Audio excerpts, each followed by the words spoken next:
started. So traditionally on Midsummer's Eve, they tell one of two stories. I'm not even turn my phone on. It's either the story of Baldur, or the Baldur drama, or they tell the saga of the Bolsons. Now, I can't remember the saga of the Bolsons. That's a very, very long tale.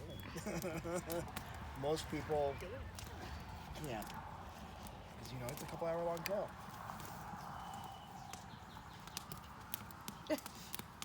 I also can't breathe, apparently, thanks to tire smoke. Baldur's drama is done on Midsummer's Eve because it is the longest day of the year. Today. And after today, the days get shorter throughout the rest of the year, which is the fading light. Baldur was seen as the light of the gods, and the brightest of the gods. So that is why. That's why this tale came about. That's why they told this tale on that night.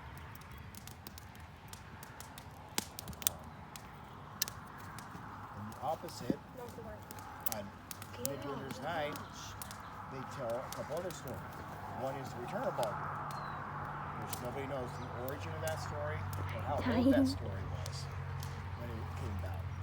But it's about Hel letting Baldur go back to Frigga. Now that's disputed amongst many different scholars and different books because it's not the same in all of them. And in many of them, he does not come back until Ragnarok, which his death on Midsummer's Night's Eve was a signal at the beginning of Ragnarok in the Tales of the Norse.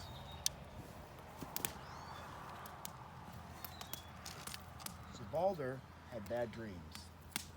He was the brightest of the gods, but he became very melancholy, very sad, and everyone was concerned about him. Eventually, he confided in Odin about his bad dreams. So Odin and Frigga sat around discussing what to do. Odin went to Helheim to seek knowledge from Cirrus, while Frigga made everything in the world swear an oath not to harm Baldur. But on her way back to Valhalla, she made a mistake. She made the tree, the oak tree, swear to never hurt Baldur. But when she looked at the mistletoe, she decided it was so small, so insignificant, there was no reason to make it swear an oath. So she went back and told everyone the great news. At the same time, Odin was in Helheim conferring with Cirrus about the visions he had seen and the dreams that Baldur has had. And she revealed to him the stories of Ragnarok, or what will become the Twilight of the Gods. Finally, after explaining all this to him, she revealed that she was Angrboda, Loki's giant wife, mother of monsters, of Jormungandr, Hel, and the monster Fenrir that will someday kill Odin. He returned back to Asgard to find everyone's throwing stones, weapons, all kinds of things at Baldur, because he was invincible. And the gods were having great fun exploring that. No weapon could harm Baldur, no stick could harm Baldur, nothing. And Loki got jealous of that. He got jealous of all the attention that Baldur was getting. And he set out to find out what he could do to interrupt that or stop that or bring the attention back to himself. Because that's what Loki used to do. He used to bring the attention back to himself because he liked being the center of attention. That's why he played pranks on people. So he changed himself into a nurse that had been taking care of Thor. And he went to Frigga and talked to her. And originally talking about the whetstone that was still in Thor's head. And then asking why they were throwing stones at Baldur. She was telling him the tale of how she had everything swear an oath. And Loki asked, well, was it everything? Oh yeah, it was everything. Well, there was one thing I didn't, but it was so insignificant. It doesn't matter. And so she sat there and explained to her about the mistletoe she'd seen on her way home. Loki raced to the edge of Asgard, and he found some mistletoe. And he made a little dart out of it. Or in some tales, it's actually a spear. Knowing what mistletoe looks like, I'm more thinking a dart because a spear of mistletoe just doesn't make sense. At least not mistletoe that I know. And he got back, and here's poor Hodor, just sitting off to himself. His brother had all the fun. What's wrong, Hodor? Well, I have no weapon to throw at Baldur, and if I did, I can't see him. Because Hodor was blind. You should probably come here. So Loki looked at him and told him, well, I got something you can throw. And so he gave him the dart. And then he helped him aim it and everything and told him the perfect time to throw it. So he threw it, and Hodor threw it. And everyone went silent. And Hodor didn't understand. Hodor didn't understand why everyone stopped their merrymaking. Well, no one cheered him. Nobody. And then Frigga started wailing because the dart had struck Baldur directly in the chest and killed him instantly. Loki decided that was a good time to leave because his joke went a little too far. So he left Asgard in a hurry. While that was going on, and Frigga is wailing, Odin is standing there just stunned at the events that have unfolded. And as they comfort Frigga, he says, Hermod down to Helheim to speak with Hel, to get Baldur back, or have her give him back. And while they're doing that, they're preparing Baldur's funeral, and inviting people to come. Baldur's vessel was stuck, and nobody could push it off the shores. So they had a giant come there to help them. She rode a giant wolf and used snakes as reins.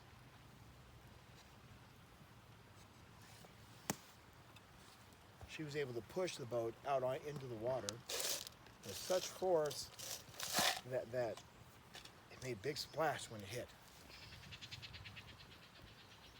So they brought Baldur's body out to the boat and preparing all the funeral rites.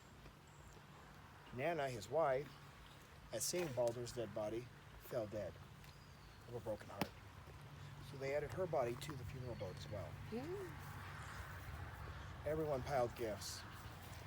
Odin himself used his ring Gleipnir and threw it into the funeral pyre, or into the funeral boat that they were going to set on fire. Freya took her necklace off and added it also to the boat. But all the gods brought gifts and that before they set the boat on fire. While they're doing this, Hermod's riding down on Sleipnir to speak with Hel. But he stopped at the gate until he can go no further. So he inquires, what must they do? And he was told, well, everyone in Midgard has to weep for Baldur. And if everyone in the world weeps for Baldur, they'll set him free. So he returns to Asgard and tells the gods the news. The gods go out into the world, finding out if everyone weep for Baldur. They found giants weep for him. Everyone they came across weeps for him. Baldur had been the shining light that all the giants sought for marriage. All the giants respected, along with everyone else in the world. And then they came to an old giantess.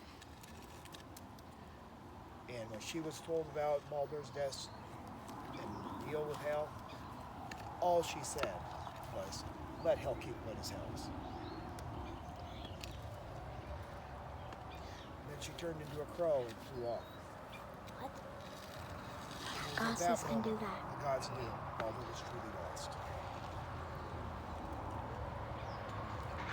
So they went back to Asgard with saddened hearts. Now that giantess, that was Loki in disguise.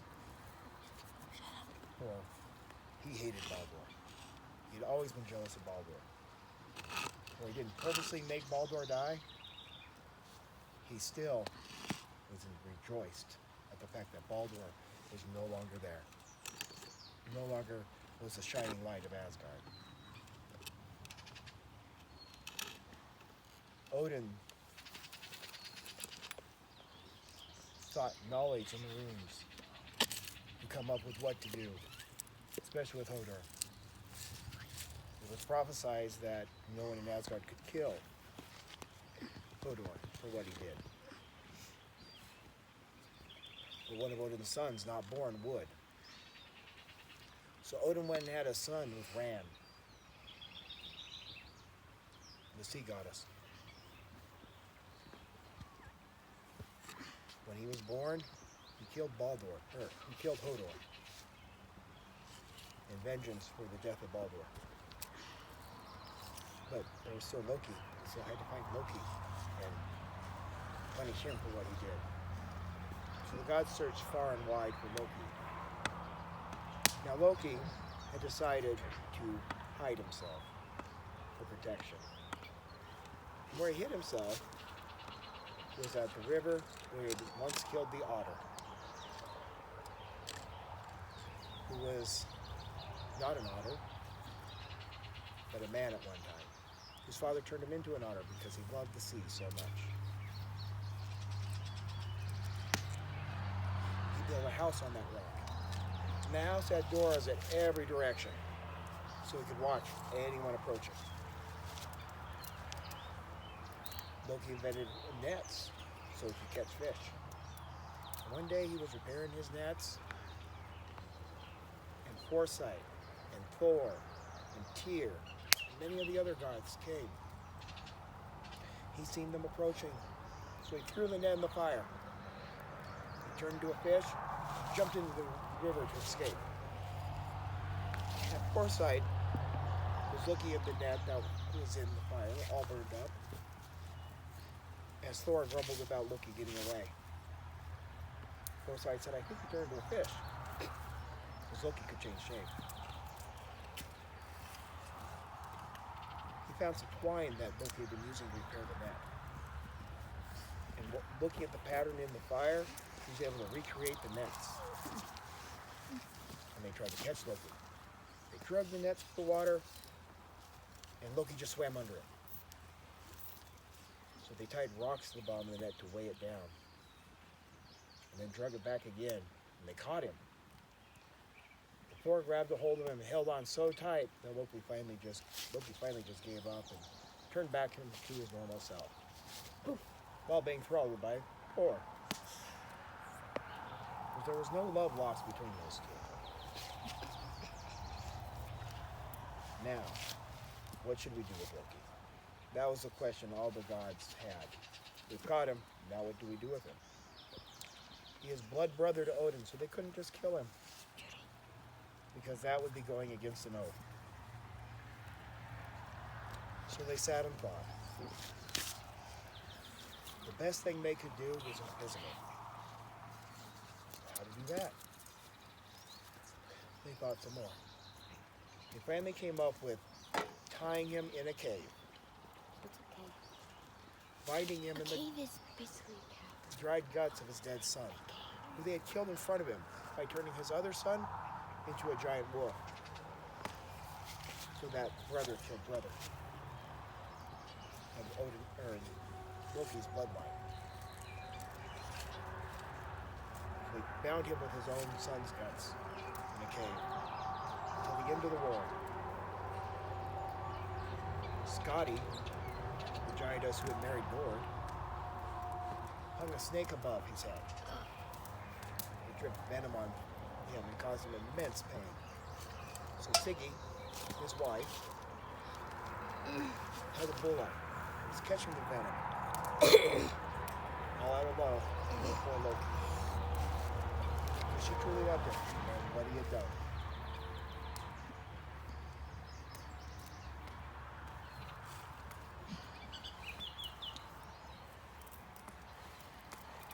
And that's a very condensed version of the story because I can't do it word for word. Still working on that. You can pause the video now.